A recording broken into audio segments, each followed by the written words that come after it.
Throughout history, various civilizations have questioned the shape of our planet, creating hypotheses according to their level of knowledge. Even today, scientists around the world question the truthfulness of the sphericity of the Earth, because even though it's presented as a truth, there is no unquestionable scientific evidence in this regard. Everything on which science bases itself are only evidences, and evidences are not proofs.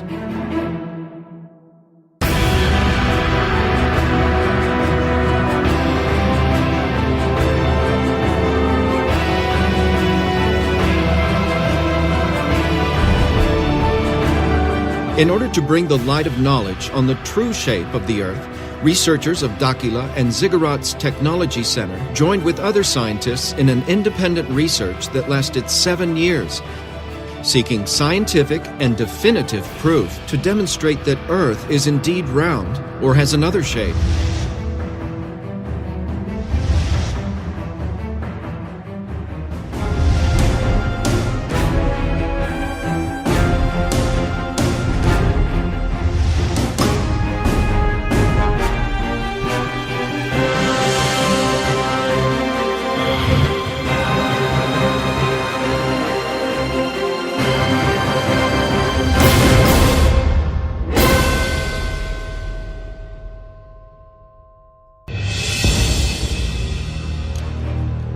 In 2011, researchers from Dakila and the Ziggurat's Technological Center with the objective of proving the real shape of our planet.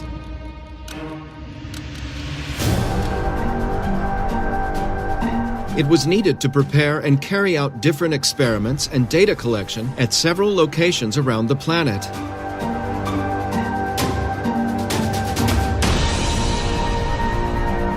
Likewise, several experts were consulted on the possibility of the Earth not being spherical.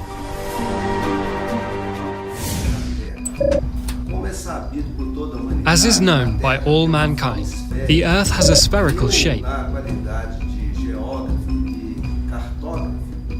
And as a geographer and cartographer, it is difficult for me to accept that the Earth is not a sphere. All this knowledge here, and the perception of man thinking and acting according to these rules here, he is fixed to this model.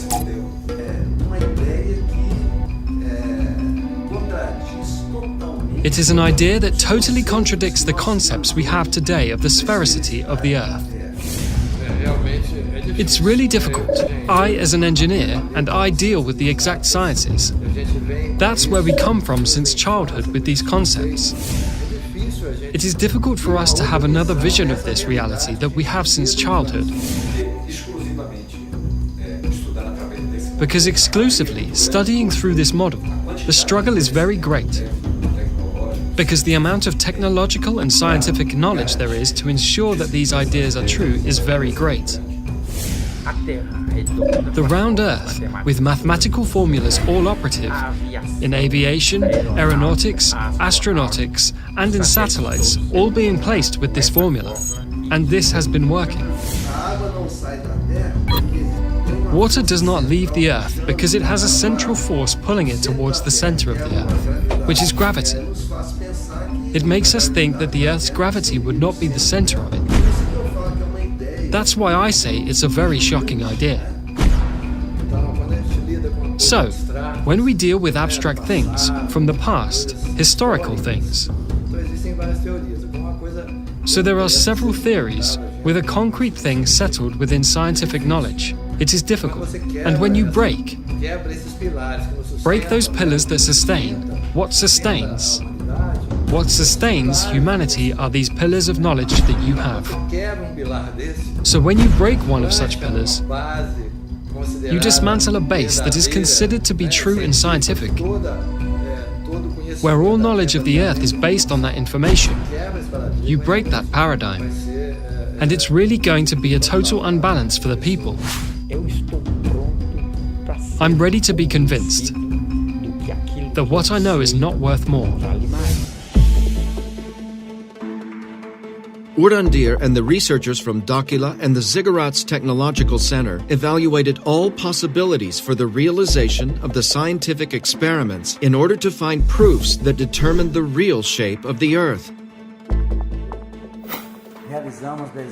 We did dozens of experiments. We will only present 7, as it was enough to determine the real shape of the planet. We use the methodology of Lilarial science because the results are much more precise.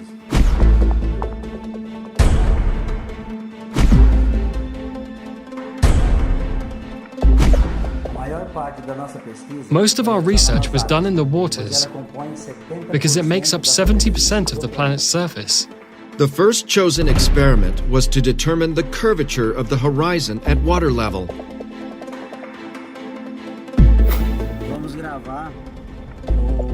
Let's record one of the main tests on the sphericity of the Earth.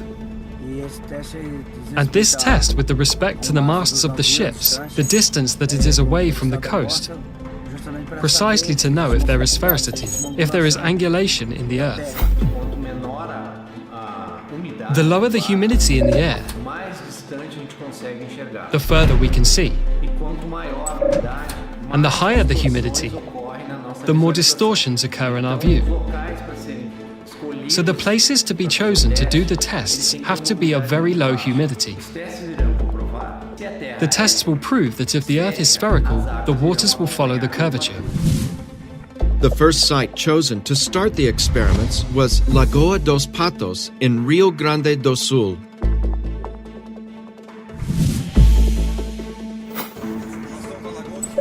We are in Lagoa dos Patos, and there is a team. They are mounting a telescope with a great capacity of visualization and must follow the 2 boats that we will see in sequence. This image should also be registered by the cameras that are installed on the edge of the beach. We start from now on this new phase of the research, intending to travel a distance of about 40 kilometers over the lagoon, trying to show people there is a strait in this lagoon. That is, there is a flatness. And this is an objective today. One of the objectives that we will try to show, this flatness of the waters that puts in question the issue of the curvature of the globe. And the function of the ground crew is trying to perceive this displacement, to map and to generate a visual image of it.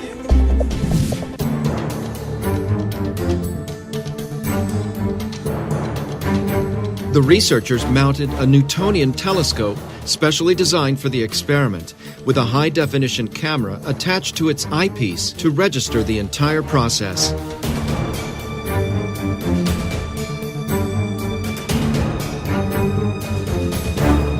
The teams used high-tech positioning equipment to ensure the accuracy of the results. Quando chegar lá, a gente passa a coordenada, mas vê se consegue localizar aqui.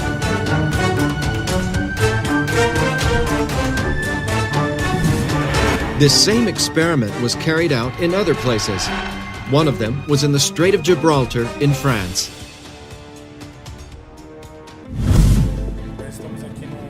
We are here in the south of France, a seaside town called Le Bagarre.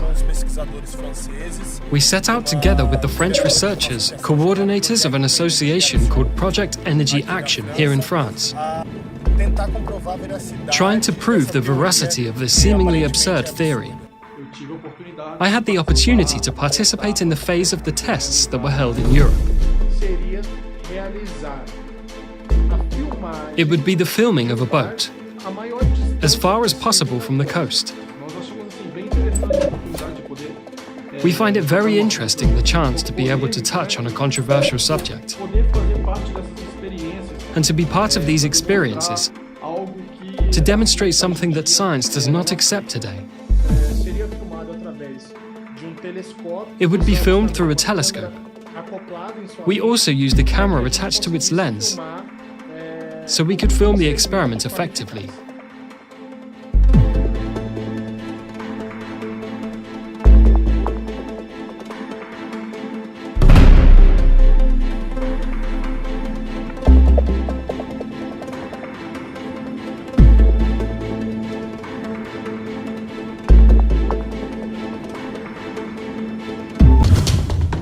This experiment was also carried out in Brazil at the Três Marias Dam in Minas Gerais.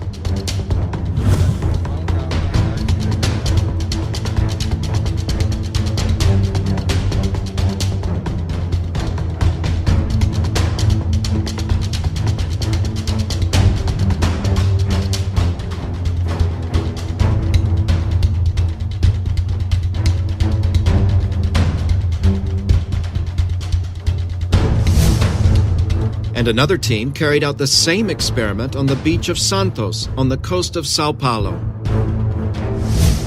There we divided the teams in two. One stayed on the shore and the other went on a boat out at sea.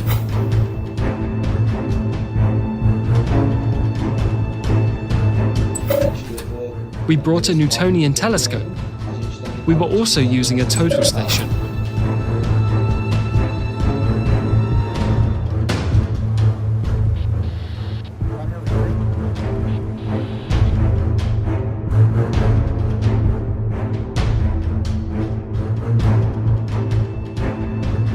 A gente está gravando vocês aqui. We are recording you here. Is that so? Tamo dando zoom aí em vocês. We're zooming in on you.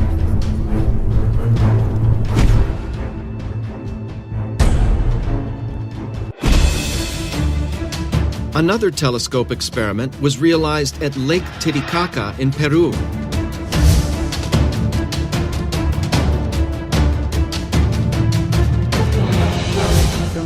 We are here on Amantani Island, on Lake Titicaca in Peru. We'll take target from this point to the Cordillera Blanca, which is the border with Peru and Bolivia that is exactly 110 kilometers from here. If the Earth was spherical, we will not be able to see. At this distance, the curvature of the Earth would have a height of 237 meters, the equivalent of a building of 79 floors.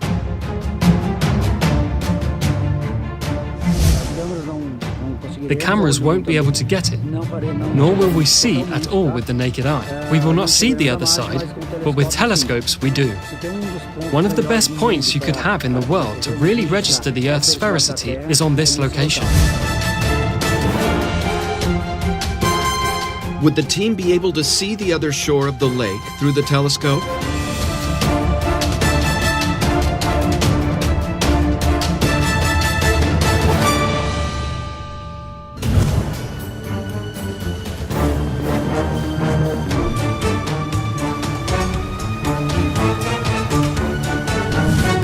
Back in the experiment with the boats, the researchers observed that after some time following the boats with the naked eye, they began to disappear on the horizon. First, the hull.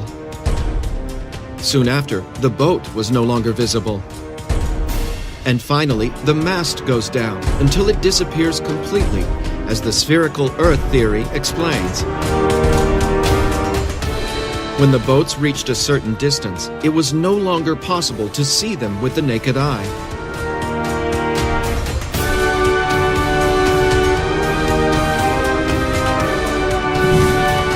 So does this mean that the Earth is really spherical?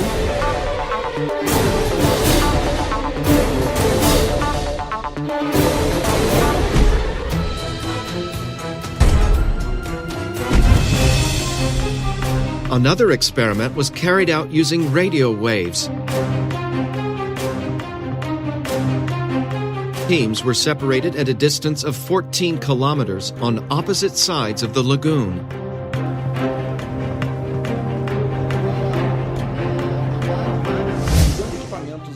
Using the radio equipment, we use directional antennas at high frequency, parabolic antennas that concentrate the radio frequency beam, one directed to the other at different points. The two antennas receive and transmit radio waves at the same time, and any obstacle between them would block the communication. They were meticulously positioned and directed to establish communication. The antennas were positioned at 1 meter from the water level at a distance of 14 kilometers. At this distance, The curvature of the Earth in a spherical model would generate an obstacle with a height of 3.84 meters, the equivalent of a two-story house, which would prevent the communication.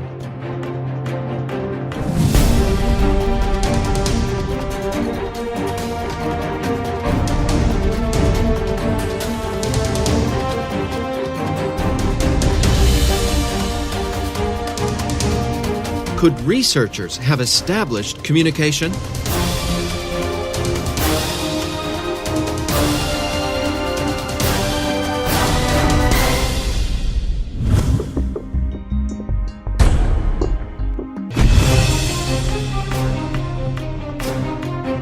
Another performed experiment was to measure the flatness of the waters with the use of light. The researchers opted for the use of a laser beam because its beam of light propagates in a linear way and can reach long distances with minimal loss of potency. The laser experiment consisted of two teams positioned on opposite sides. One team emits a laser beam parallel to the water toward another team. In the spherical model of the Earth, it would be impossible for the laser beam to be seen on the other side, since the supposed curvature of the Earth would be an obstacle in its trajectory. However, if the Earth is not spherical and the waters don't follow its curvature, it would be possible to visualize the laser light on the other side, for there would be no obstacles in its path. For more efficient results, this experiment with a laser beam was performed at a great distance, in the tens of kilometers, because the greater the distance, the greater the curvature of the Earth would be in the spherical model between the 2 points, which would prevent the laser beam from reaching the other side.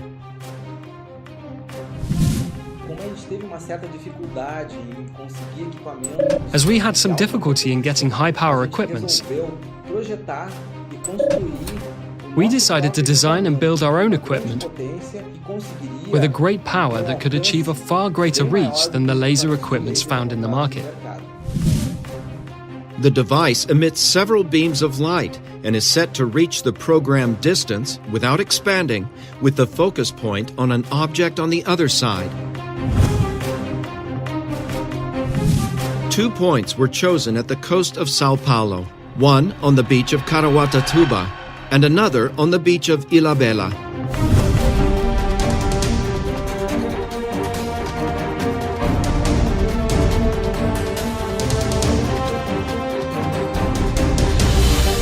The team prepared the equipment during the afternoon to conduct the experiment at night.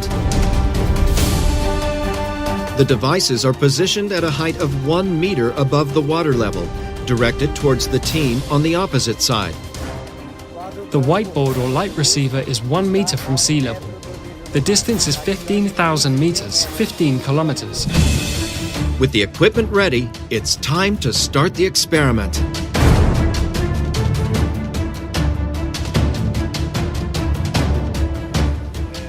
South, 43 degrees.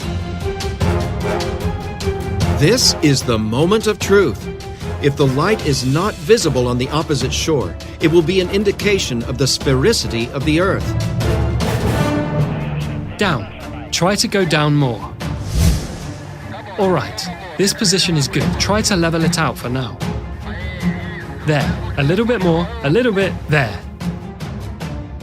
Did the laser light hit the other side, which would question the theory of the spherical Earth?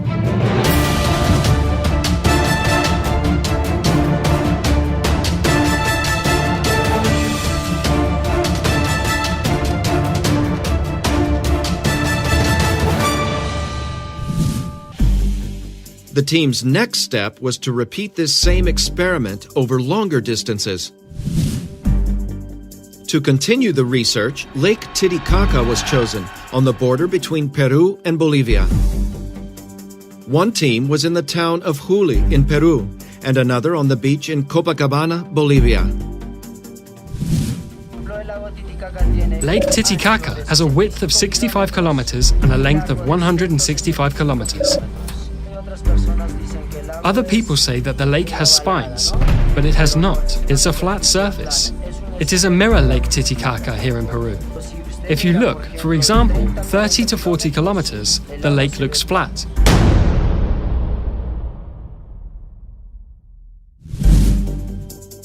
Will the researchers be able to prove the flatness of Lake Titicaca?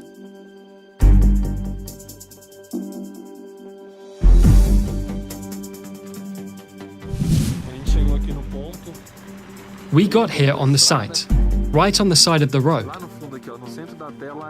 Down there in the center of the display is the town of Copacabana. For me, from what we are seeing here, the theory of water flatness is very convincing. But we will seek more evidence. It needs more results. We are Team 2. Team number 1 is in a town called Huli, also on the beach of Lake Titicaca. So here we are on the same level as them. There, team number 1 is approximately 2 meters above the level of Lake Titicaca. We are here 1 meter and 35 from the sand, and about 40 centimeters from the water level, as you can see there. The teams are in position. All equipment has been checked. And the experiment begins. That's good. Leave it there. We're pointing the laser. The laser is then fired. It hit it. There. To our right. To our right. A little bit to the left. Right there. We will blink.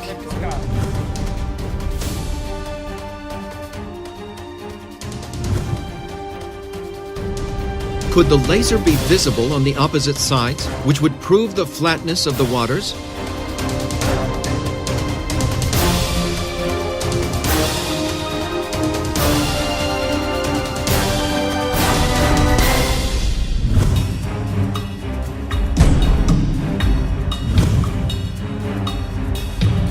An unprecedented experiment developed by the researchers was to measure the geodesic curvature between 2 buildings over a long distance using high-precision GPS.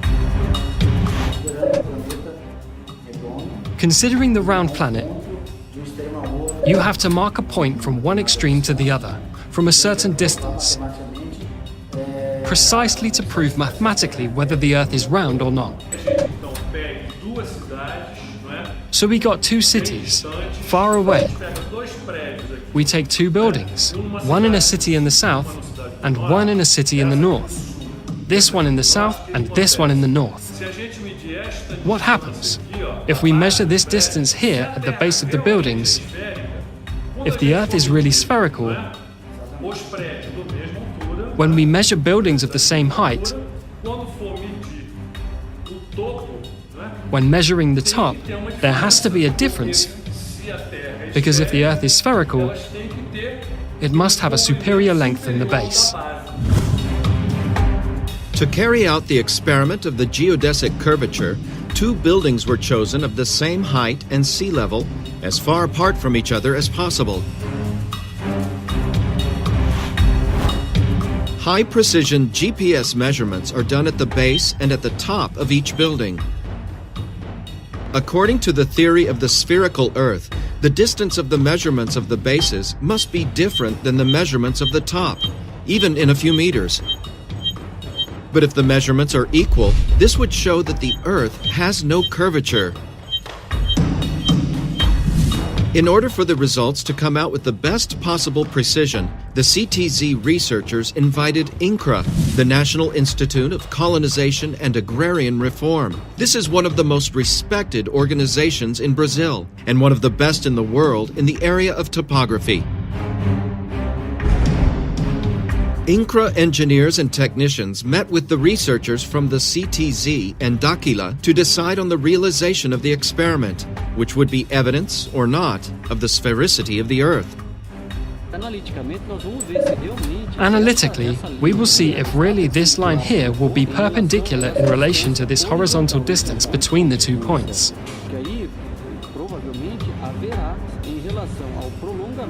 There probably, in relation to the extension of this perpendicular line, to that baseline, I believe it will be larger. In the view of the INCRA technicians, the measures will be different. If this is true, it'll be one of the strongest evidences that the Earth is actually spherical.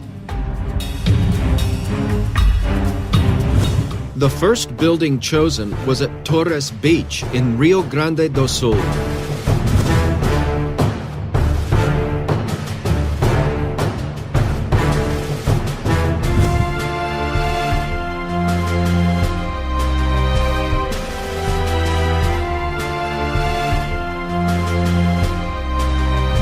The second building was chosen in Natal, in Rio Grande do Norte, at a distance of 3,050 kilometers from each other, with the same altitude in relation to sea level.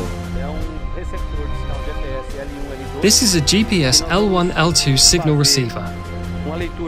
We'll do a reading from this point to chart the base. And from that base, we'll do the vertical readings relating to our goal.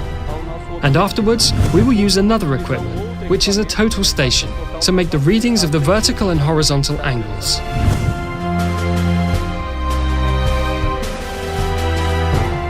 To what conclusion did INCRA surveyors arrive in relation to the curvature of the Earth?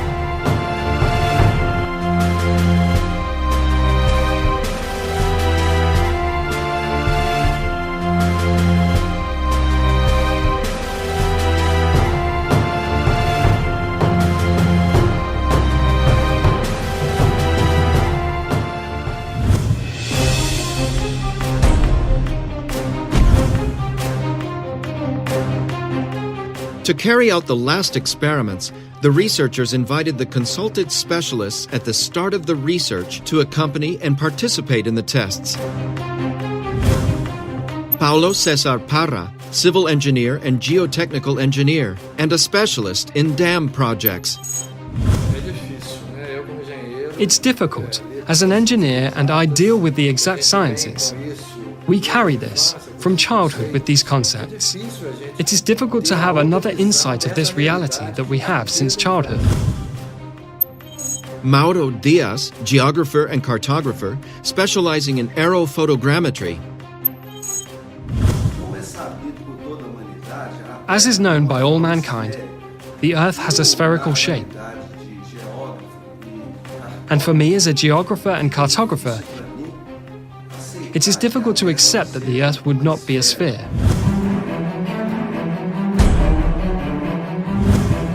In Minas Gerais, Brazil, the researchers performed the experiment of the geodesic curvature in the waters, accompanied by the guests.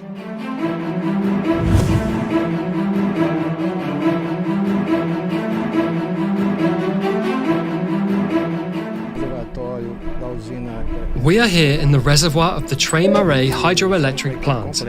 We have the complete team. We are going to start the verification of the horizontality of the water here in the reservoir. It is a large reservoir. We are in a stretch that will give us up to 18 kilometers. The test aims, in other words, the following. The dam has a certain level. If the level GPS measures give the same, this means that there is no curvature of the Earth. If the measurements are different, then this means that there really exists an Earth curvature in relation to sea level. We are with a geodetic GPS already installed here. The surveyor is now going to another point, taking another point to start a triangulation, thus verifying, through this process, verifying the horizontality of the water. This first point in the elevation in relation to the sea level is of 556 meters altitude, so we're going to hit more than 3 points. This equipment, the geodetic GPS, we have two devices. One installed here to get this point, and the other goes to the other points. We get 3 points, all at the water level, and check the level of that point. The accuracy of this equipment for this distance, a distance of 10 to 20 kilometers, is around a few centimeters.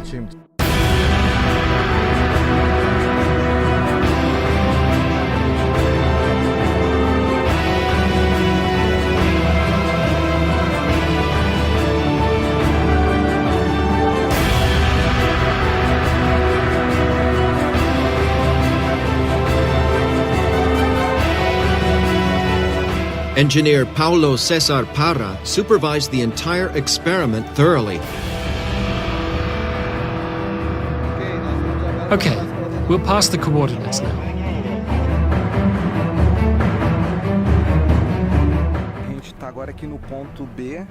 We are now here at point B, 7.5 kilometers from the starting point, and there we had 556 meters altitude on the lagoon level.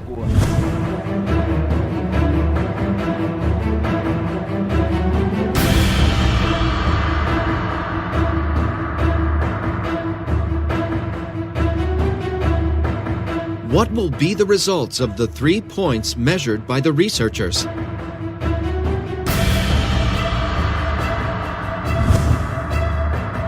Will they prove the flatness of the waters or the sphericity of the Earth?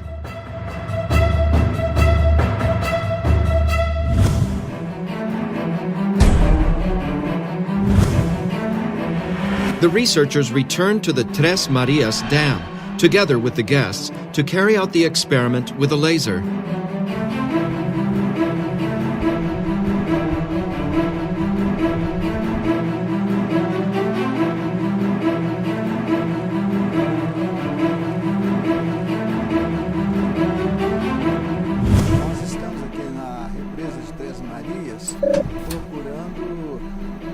We are here at the Tres Marias Dam trying to explain various phenomena. Since we have an open mind, we have to do an investigation. A research with several experiences to explain these variables. We are going to point B, 18 kilometers from point A, where the first group is. We will perform the laser test at this distance just to check the Earth's curvature.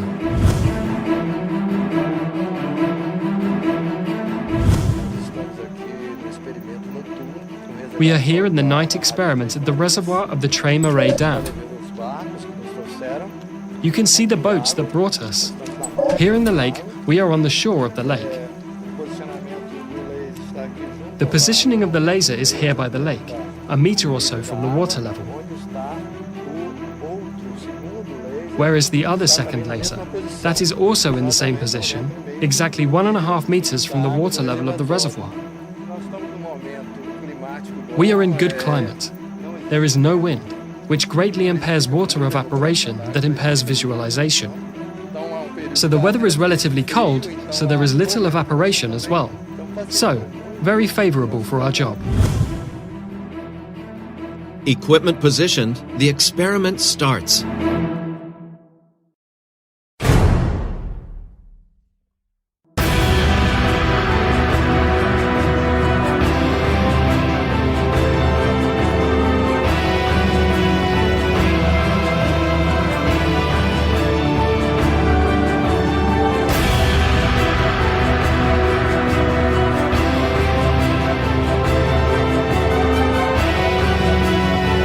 Experiments performed. The moment of truth has come.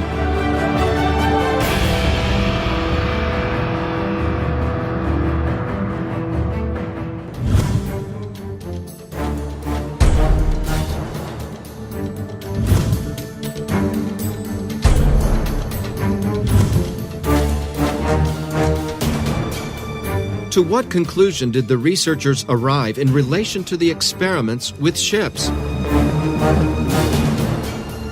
The researchers realized that after some time looking at the boats with the naked eye, they began to disappear on the horizon.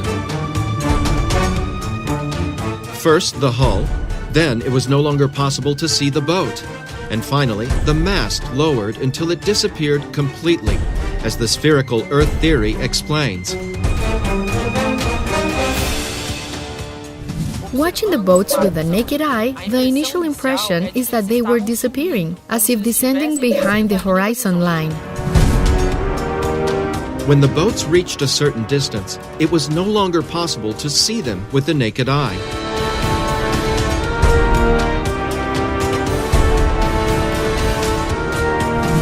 For a moment, we were a little frustrated to be in the place to prove the sphericity of the air, as with a naked eye, we could easily come to that conclusion.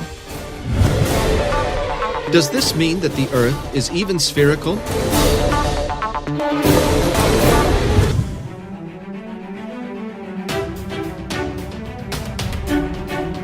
With the loss of eye contact, it's time for the team to use optical instruments in an attempt to still see the boats. If the boats are still visible through the equipment, it's proof that they have not traveled below the horizon.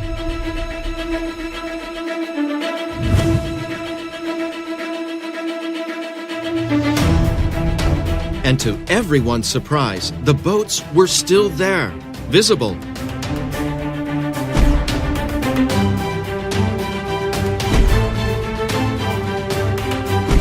The researchers realized that the images of the equipment presented some optical phenomena.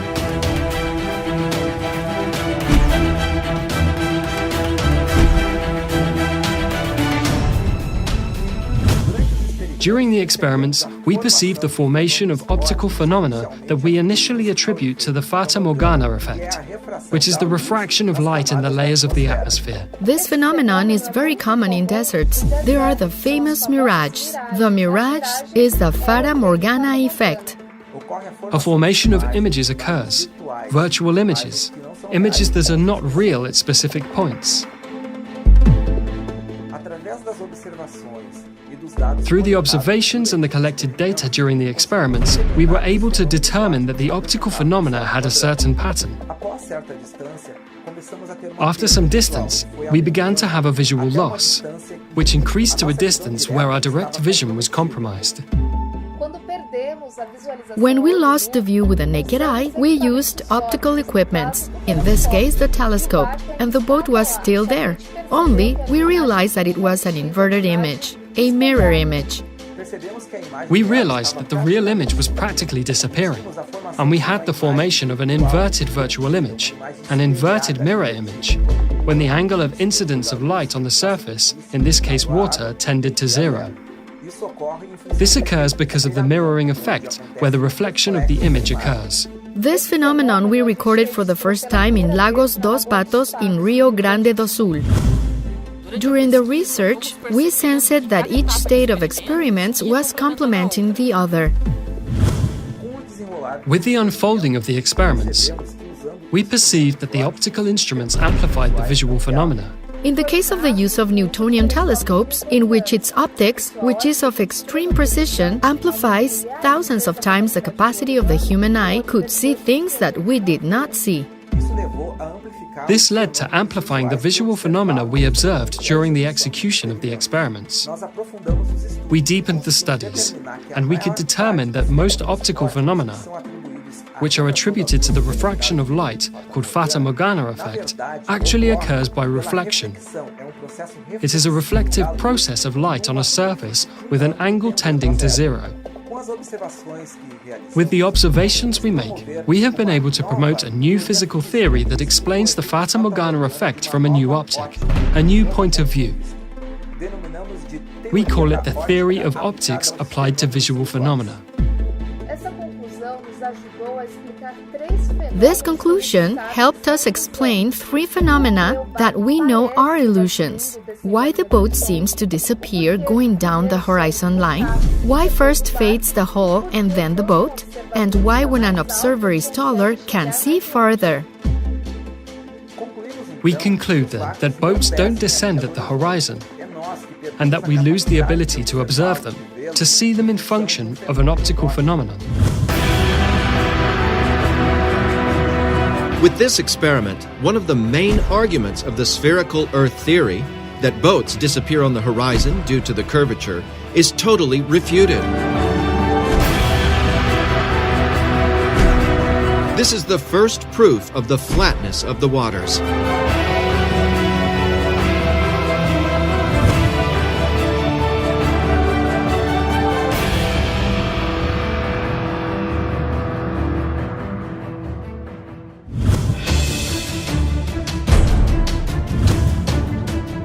Among the long-distance viewing experiments performed with telescopes, the one with the greatest impact was at Lake Titicaca, where the team tried to record images at 110 kilometers. The site was chosen due to the low humidity of the air at certain times of the year, which is a prime factor for the result.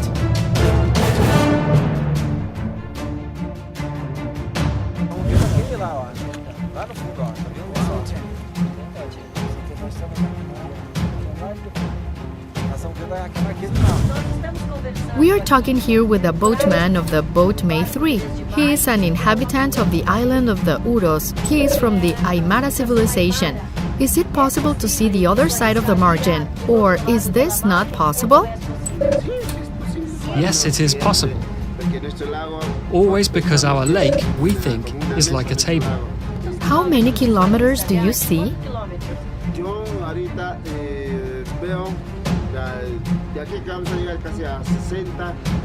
I can see almost 60 or 50 kilometers. Normal, no binoculars, nothing? Yes, normal, without binoculars.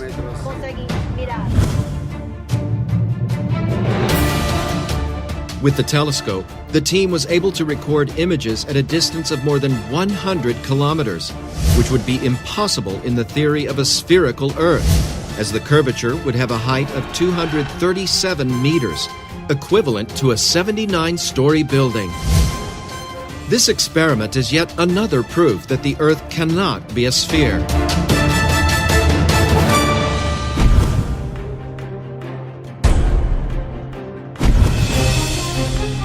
And the result of the experiment with radio waves?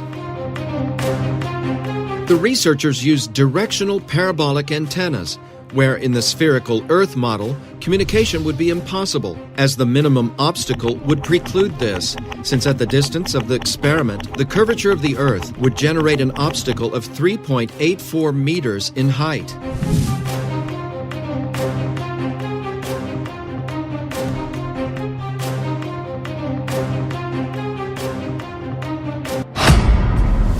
We have connected.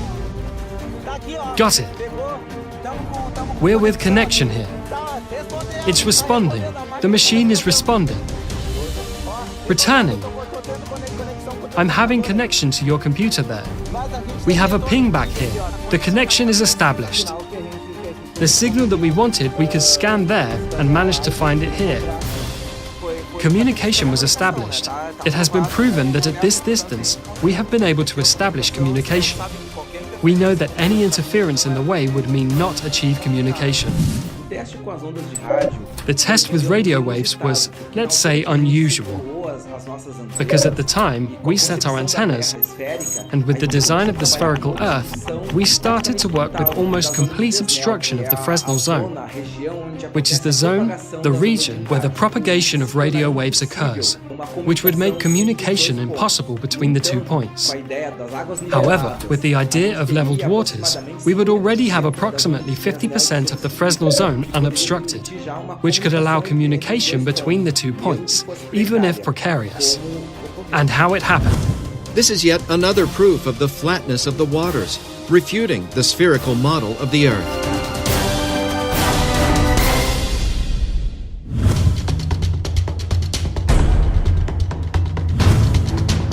What about the geodetic curvature experiment performed on the buildings?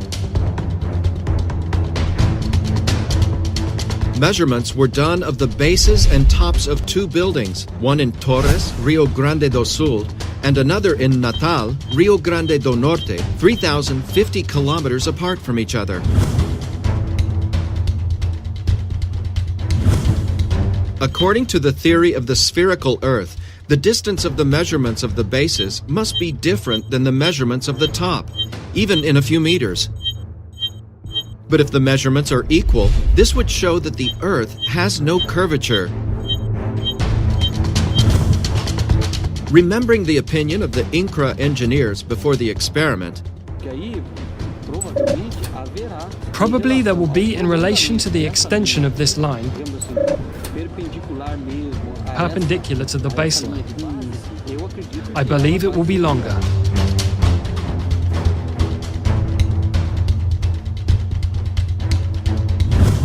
Thinking of the Earth as a globe, the initial expectation was that the measurements were different.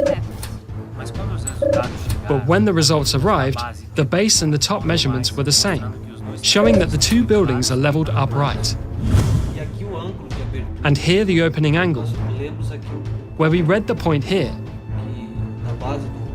the base of the building and its height. As we do this calculation here, on this plane, we will always find this distance here. On this plane, we will always find this distance here.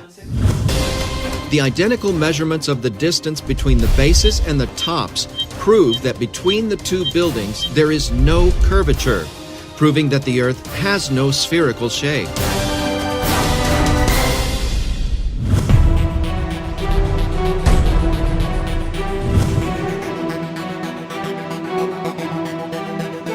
In the experiment of the geodesic curvature in the water, 3 points were obtained with a high-precision GPS on the Tres Marias Dam in Minas Gerais, whose extension exceeds 70,000 meters.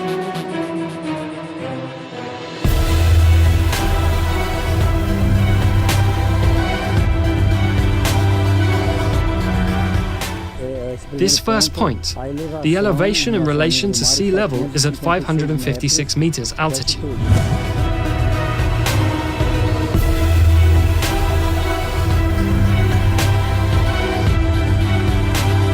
The second point also presented the same result, 556 meters of altitude.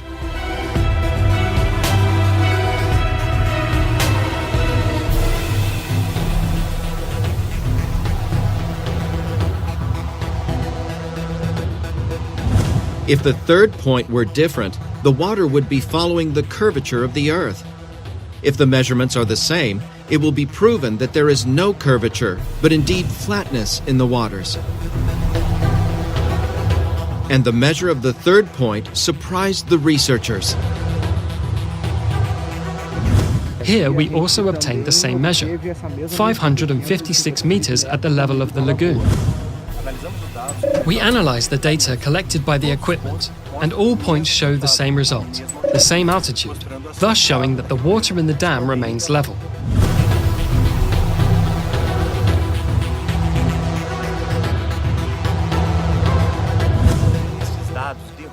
These data overthrow the theory of sphericity, because according to this theory, the water should follow the curvature of the Earth. Only in a curve there is no level. The 3 altitude measurements were identical, proving the leveling of the water, proving that the Earth has no spherical shape.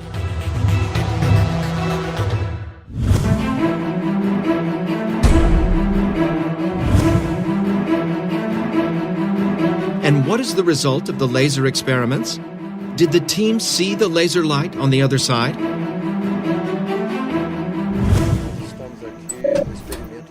We are here in the nocturnal experiment in the Tres Marias Reservoir. We are on the shore of the lake. The positioning of the laser is here by the lake, a meter or so from the water level where the second laser is. It is also in the same position, exactly 1.5 meters from the water level of the reservoir.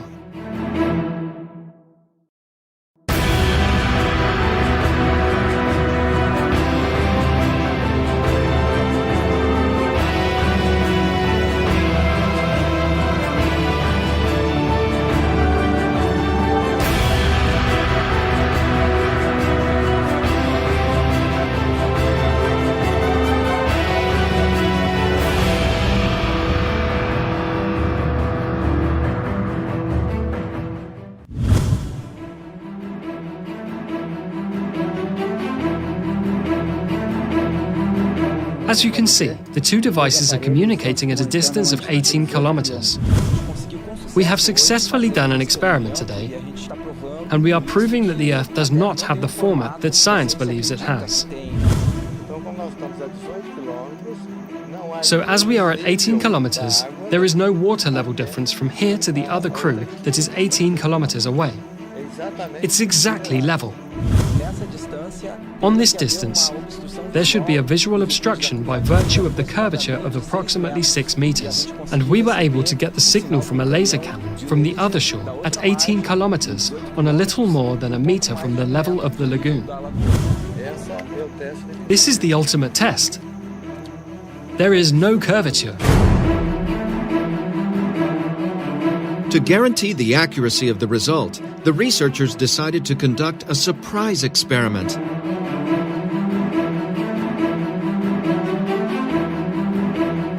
With the team still in place, a beam of light was lit that should be visible at 18 kilometers on the side where the team of surveyors was, who used a total station.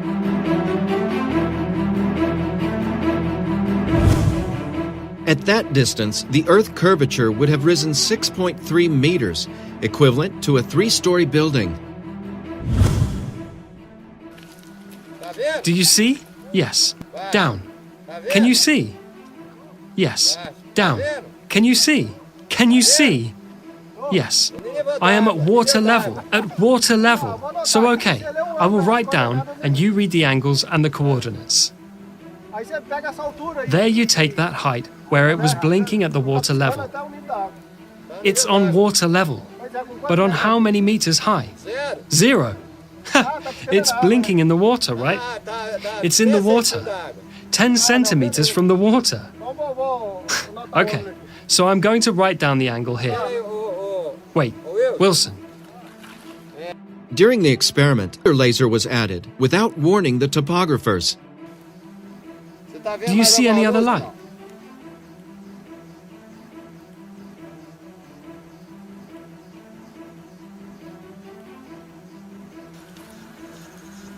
I see it. I did see. I saw a laser now. He did see. He saw the laser. It die off. Lower the laser. All right, wait a minute, Wilson. Now I saw the laser.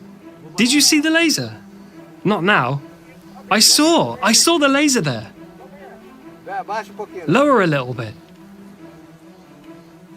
Do you see the light still? I see the laser there.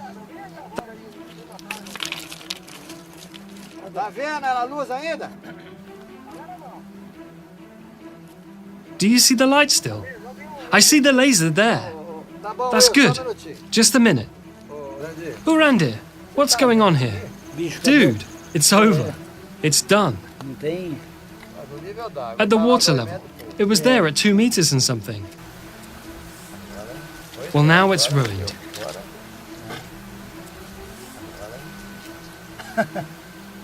Now, so anything else needs to be done. We can go, right? We are with a telescope. We have a precision level, an optical level, with a topographer. We have a total station, which is a topography equipment that is used for measurements and level determination. So we are here 18 kilometers marked with a GPS on an island, on a point of Lagoa, 18 kilometers from the topography equipment there with the crew.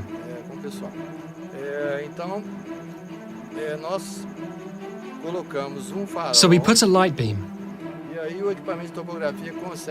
and then the topography equipment can see the light at water level.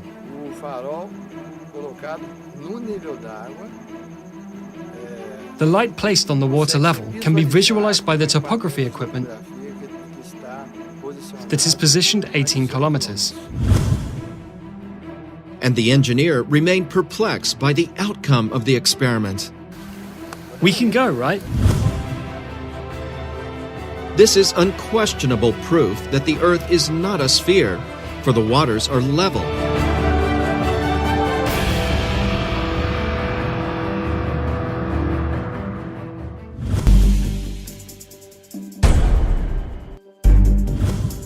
And the result of the laser experiment carried out at Lake Titicaca.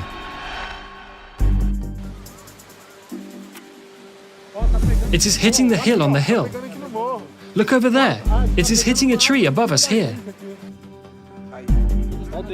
Look at theirs. Look at theirs. Are you pointing yours too?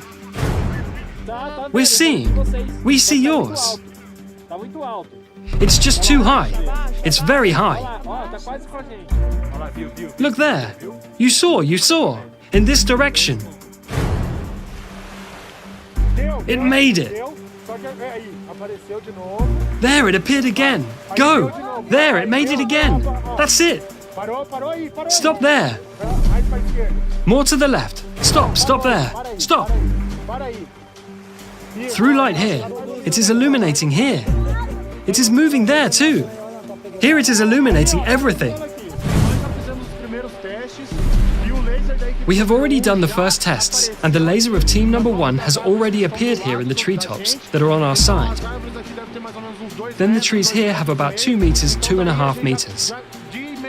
So there we start directly discarding the hypothesis of the Earth being spherical.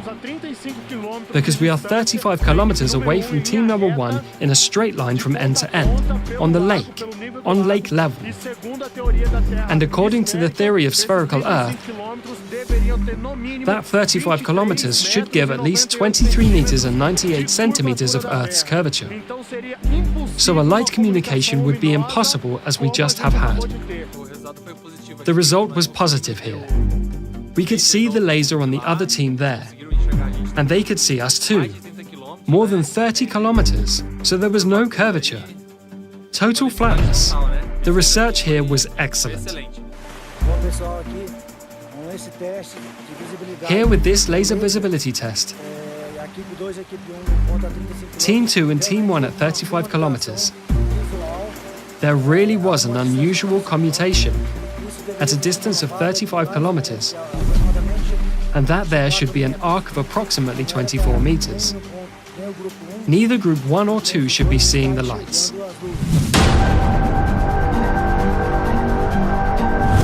But how could one project a laser beam from one shore to another, 35 kilometers away, if, in the theory of the spherical Earth, there would be a curvature of 24 meters in height, and the laser equipment was positioned at 2 meters high, parallel to the water level? Lake Titicaca has a width of 65 kilometers and a length of 165 kilometers. Other people say that the lake has spines, but it has not. It's a flat surface. It is a mirror Lake Titicaca here in Peru. If you look, for example, 30 to 40 kilometers, the lake looks flat.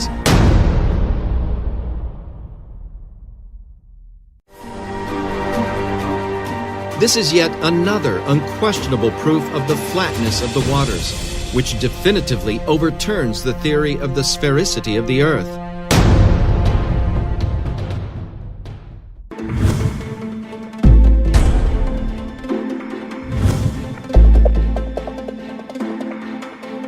Gravity is the theory that science considers as the main factor to keep everything in harmony on a spherical planet.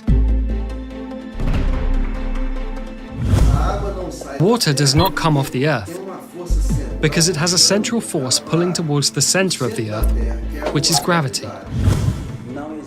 It does not exist. According to the experiments, gravity does not exist. From the fundamentals of nature, Plumb and Level overthrow the theory of gravity.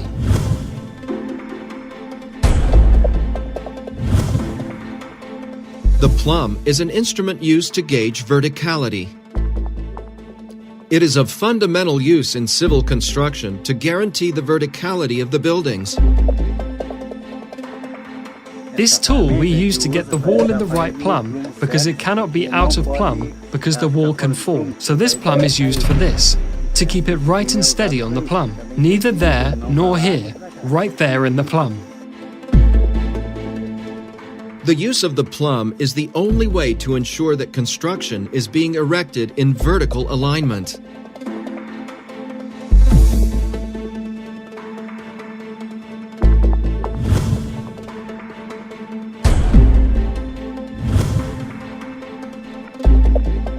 The level is an instrument used to measure inclinations and is fundamental to ensure horizontality.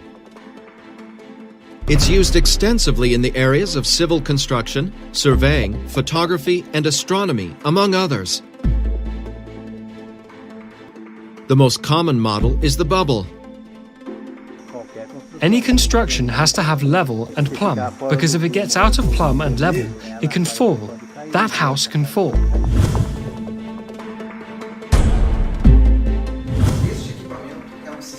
This equipment is a system of communicating vessels and is used in the laboratory to demonstrate the behavior of water leveling.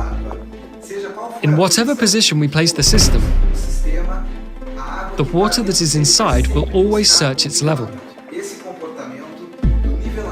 This behavior of the leveling can be proven not only in laboratory, but we can prove this in field experiments in ponds, lakes, and the seas. This is a micro version of what we find all over the planet: leveled waters. By verifying that the water remains level, both in micro and macro environments, it's also verified that gravity does not exist, because if this force existed, the waters would follow the curvature of the planet. But then, what forces act to maintain harmony on a non-spherical planet? Researchers from Dakila and the Ziggurats Technology Center have concluded that among the fundamentals of nature, the four main forces that, acting together, hold us firm to the ground are magnetism, density, pressure, and light. The researchers called this set of forces MDPL.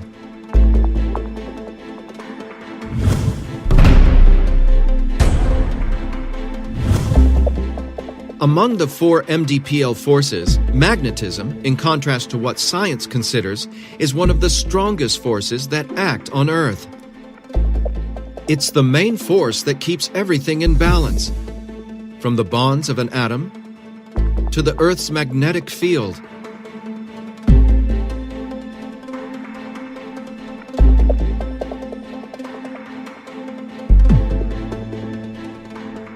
One way to study the performance of the magnetic field of bodies is to perform a simple experiment where we transform into mechanical waves the kinetic energy produced by the magnetic field in an object. This can be reproduced by throwing an object into the water. Whatever the shape of the object, the waves produced will always be circular, as they are modulated by the Earth's magnetic field. Note that regardless of the shape of the object, the waves produced in the water will always have circular patterns.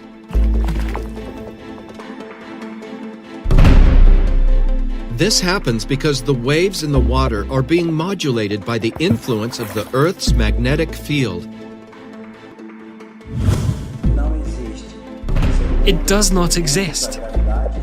According to these experiments, gravity does not exist. But going even further, to prove or to sustain the sphericity of the Earth, without people falling, buildings, animals, constructions, the waters especially going off, flying out into space, to justify people stay fixed on the Earth's surface without being thrown off by the spin of the planet, they created a magical force called gravity. But this magical force is torn down by the plumb and level, because the physical behavior of water is to seek leveling. Or is physics wrong too?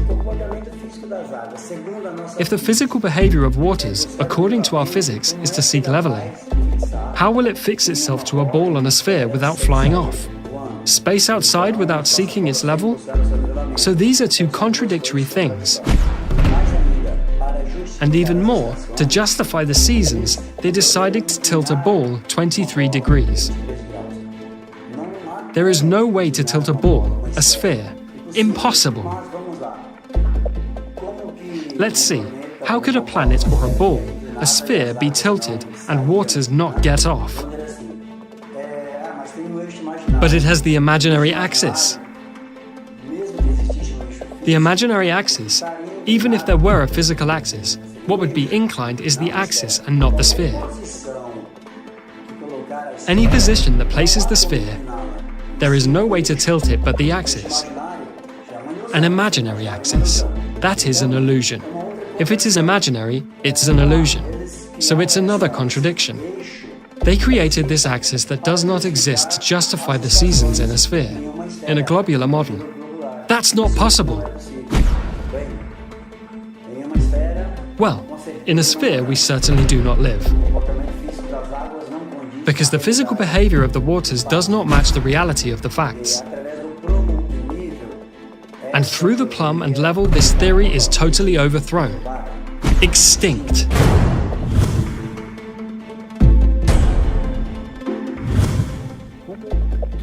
What would Earth be like? The first sight, the Earth is absolutely flat. But this plane goes where? Is it square? Is it a circle?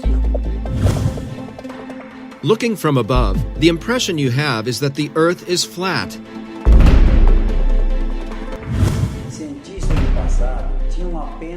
Scientists of the past had only the eyes to observe and the reasoning to create possibilities. The older ancients used a model of the flat Earth, square Earth, triangular and geoid. Later, other scientists defined the most suitable model would be spherical, geoid, putting a stake at one point and another at 800 kilometers. But he did not take into account the altitude, had no GPS, had nothing. So, there is really no way how these ideas, with the technology of today, can be considered, because everything we have today overthrows these theories. Any experiment today can prove that the globe doesn't exist. It's impossible. But then, how can we determine the real shape of the planet? The CTZ researchers collected information on the movement of the Sun, the Moon, and the stars in different parts of the planet. In this research, which lasted several years, images were recorded by cameras installed in all these places during the day and at night. We found several differences in the trajectory of the Sun. One of the most significant was between Australia and Argentina, which are in the same tropic. While in Argentina, the Sun moves at about 180 degrees. In Australia, it moves almost 270 degrees, which would be impossible in a spherical Earth model. Another significant example was in the Canary Islands, where a time-lapse of the stars showed a circular movement incompatible with the spherical model of the Earth. This movement would only be justified if the place were near the poles in a spherical Earth, which is not the case.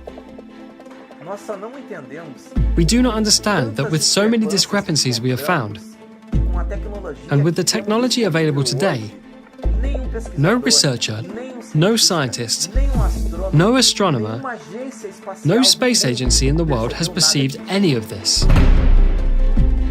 The discrepancy in the comparison of the trajectory of the Sun and the stars between the different points, when related to its geographical position in the current world map, allowed to generate a new geographical model of the continents. In this model, the continents present a size and position somewhat different from the current world map, having the North Pole to the center and the other continents around it. This new model was called Convex Earth.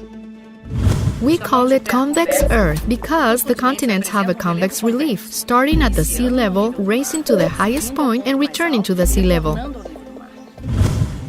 According to altimetric analyses, all the continents present a convexity in their relief. According to the investigations, in the convex Earth, the magnetic field has the following layout, with the magnetic North Pole located in approximately the middle of the planet.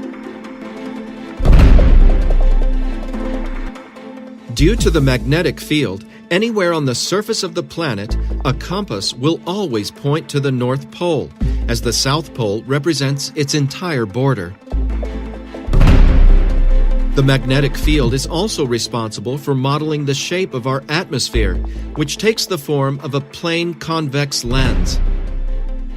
In this way, the atmosphere, formed by several gases and water in gaseous state, takes on the characteristic of a gigantic magnifying glass with a high degree of refraction, responsible for day and night.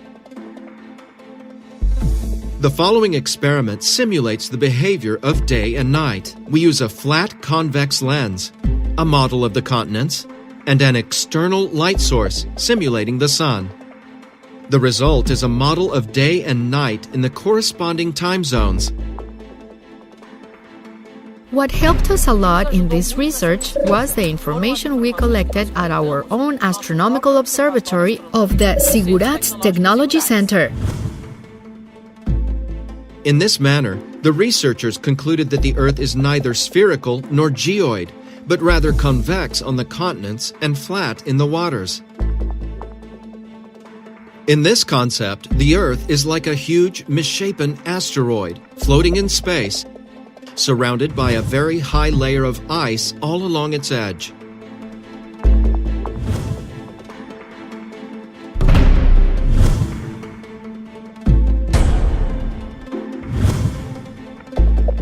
And how do satellites work in the convex Earth? The magnetic field of our planet is primarily responsible for keeping the satellites in orbit. Briefly, there are two types of satellites, the geostationary and the orbitals. The geostationary ones are apparently fixed in a position over the surface of the planet. I say apparently because its orbit has to be corrected periodically. Orbital satellites are in orbit over the surface of the planet. They have different routes and altitudes according to each application.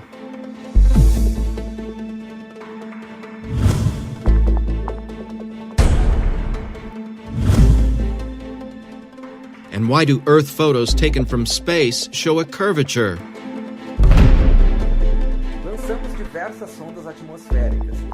We launched several atmospheric probes, and we noticed that the images recorded in the upper layers of the atmosphere begin to show a certain curve after a certain height. This occurs in the high layers of the atmosphere, above the stratosphere, that is. In an airplane window, you would not notice this curvature. We observed that this effect does not occur due to the supposed curvature of the planet, but due to two factors.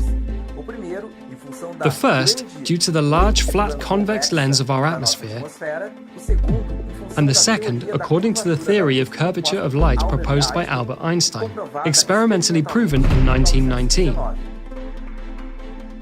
According to Albert Einstein's theory, the mass of a large object can create a curvature in space-time around it, able to bend the path of a beam of light in its vicinity. This phenomenon was called a gravitational lens.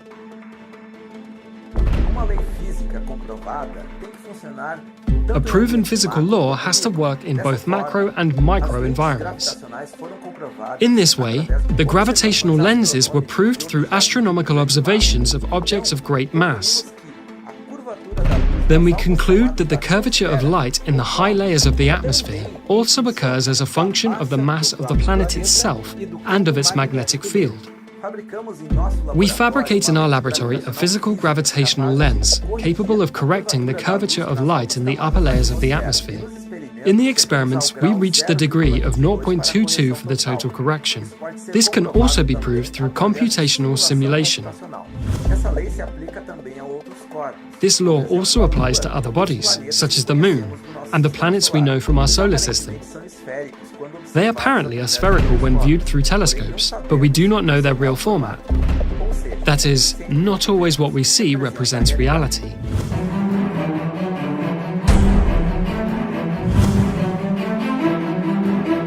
To facilitate the understanding and comprehending of the new model of the planet, the researchers built scale models of both the spherical and convex models.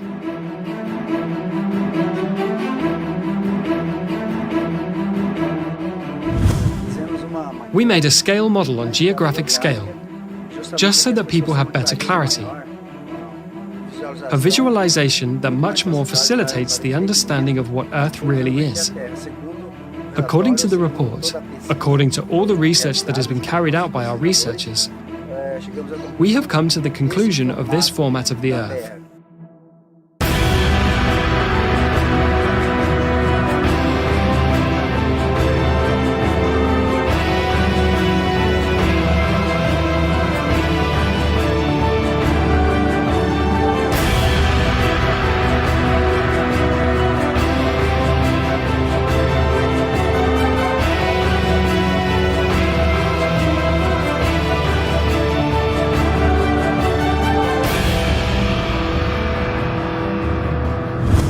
We have been conditioned since childhood to accept that our planet has this round format. But if I say that there doesn't even exist a real image of our entire planet, to date, none of the space agencies of these institutions have managed to register an entire image of our planet. With all the technology and advances of science, this image does not yet exist. So how are they made, all those beautiful photographs we see on the internet, on posters, in films? This is very simple. Local images are taken, passed to a computer program, so they are manipulated, forged into a format we know today.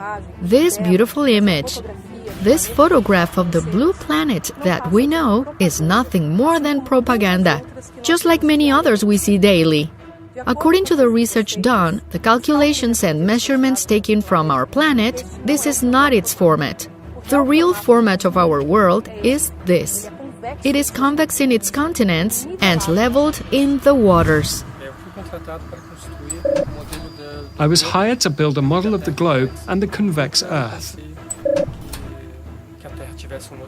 I never thought that the Earth would have a different shape. I always believed that the Earth was a globe, an entire round sphere, all tidy, perfect. After the completion of the construction, I see the importance that you cannot live on a planet without level and without plumb. I can only conclude that our planet is convex. Just as the image of our planet is manipulated, the size and shapes of the continents also go through the same type of problem.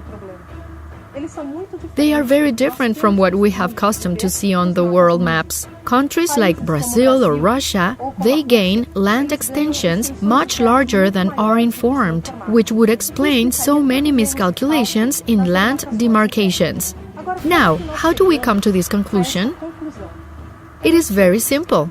If we take into account all the numerical data, all the measurements, the distances in the tropics, the meridians, the coasts, the extensions of land, and apply it on paper, taking all the details into consideration, all these continents suffer great distortions. Without exception, none of them stay out of it. Some, as I said, Brazil and Russia, suffer an increase in land, and others, like the United States, suffer a reduction.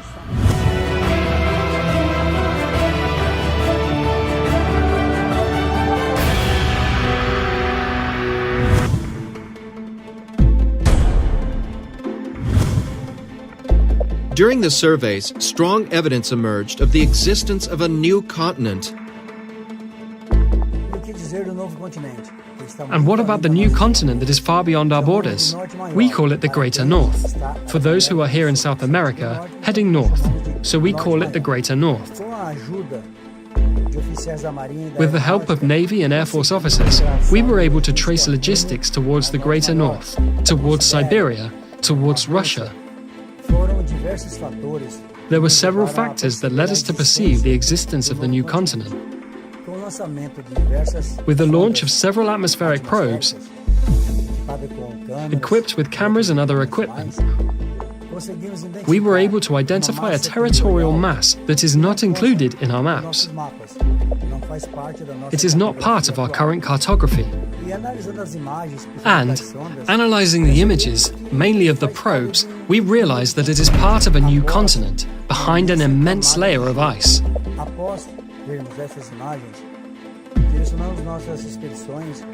After seeing these images, we directed our expeditions to the limits, where a human being or the autonomy of a ship were able to get.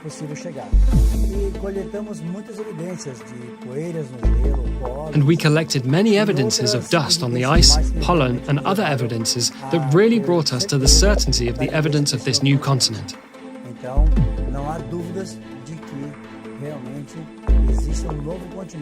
So there is no doubt that there really is a new continent, of new lands beyond the great mass of ice that impedes us to overcome. The research continues. We have not yet put our feet in this place. We only had observations from a distance, but we intend to get to this place as soon as possible.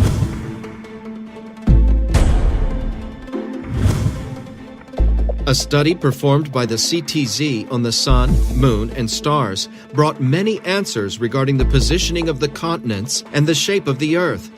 On the other hand, many questions have arisen.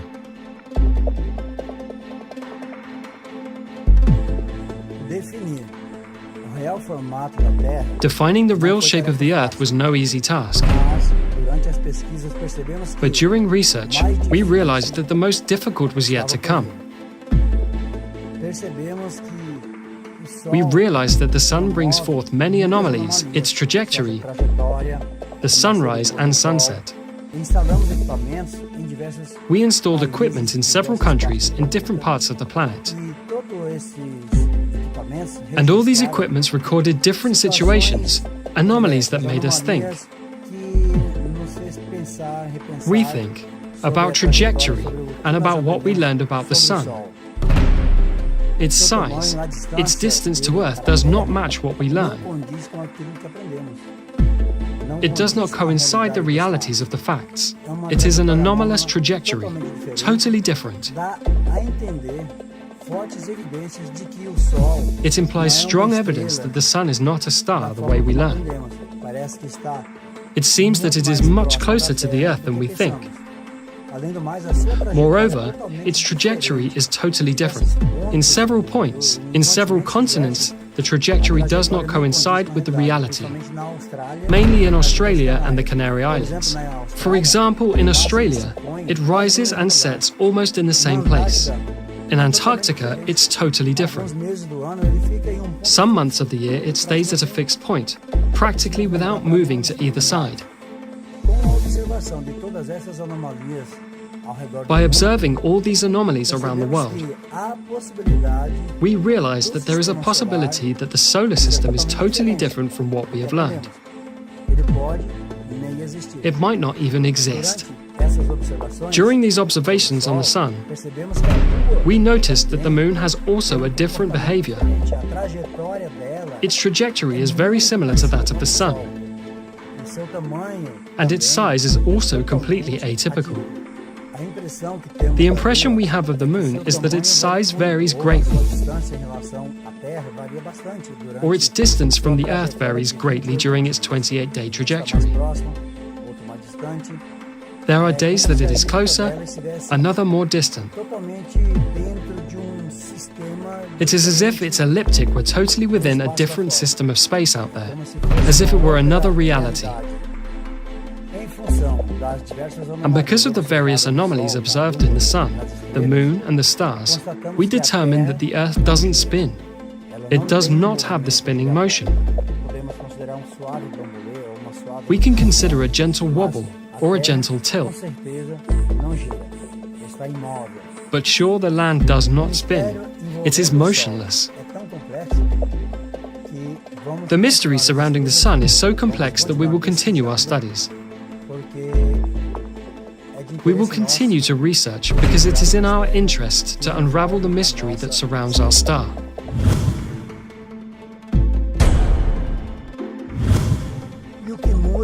And what changes in our lives? Knowing the real model of the Earth changes everything.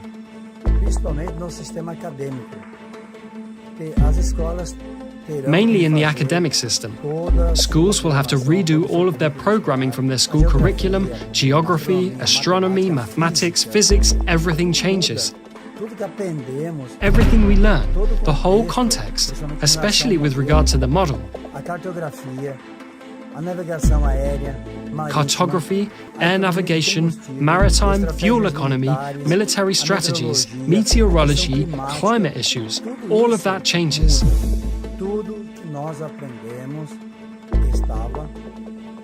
Everything we learned was mistaken.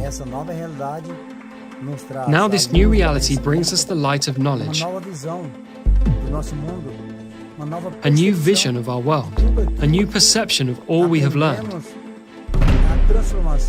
and the transformation in our life of our cultural affairs. The perception of the world, of knowledge, all pillars of wisdom. There is an immense transformation for all people without exception, so surely a change for the better. Mas o que mais muda é a busca pela verdade. But what changes most is the search for the truth. That is what motivated us to carry out all this research. The thirst to know, the thirst for knowledge.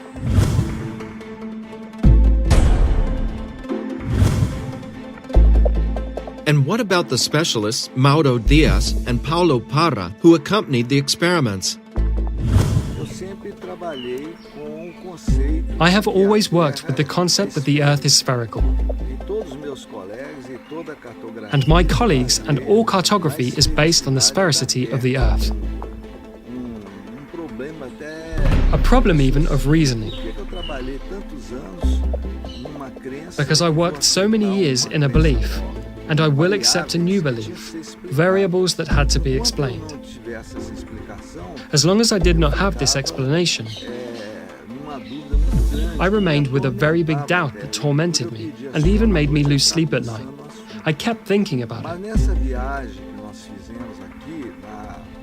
But on this trip we did here on the Trem Array Dam, we did a very important test. That is the projection of a laser at a distance of approximately 18 kilometers. And it is known in cartography and by the conception of the sphericity of the Earth that we cannot see a thing beyond 10 kilometers. So we witnessed this experience with all success. It was done at night. The laser beam projected parallel to the water mirror. The test resulted perfect and satisfactory. And we made the greatest effort, using as much as we had in our technology to do this test. We brought a laser beam, we brought theodolites, we used communication radios. So I declare concluded the basic part of this research, and I feel it is a moment of glory for us. So to finish, I know there will be a series of confrontations,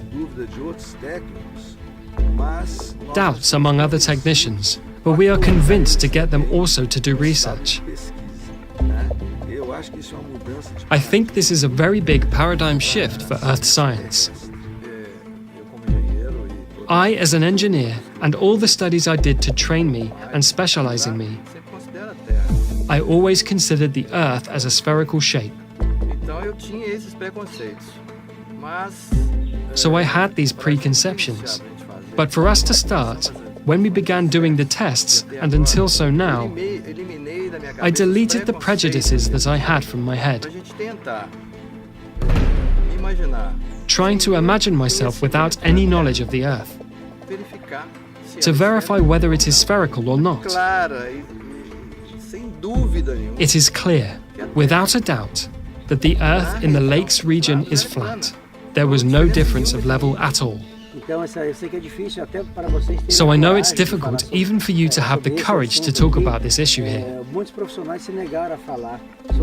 Many professionals have refused to talk about it out of fear of having their career damaged, their image damaged, for contradicting a theory that has been there for 2,000 years and which has never been proven in practice.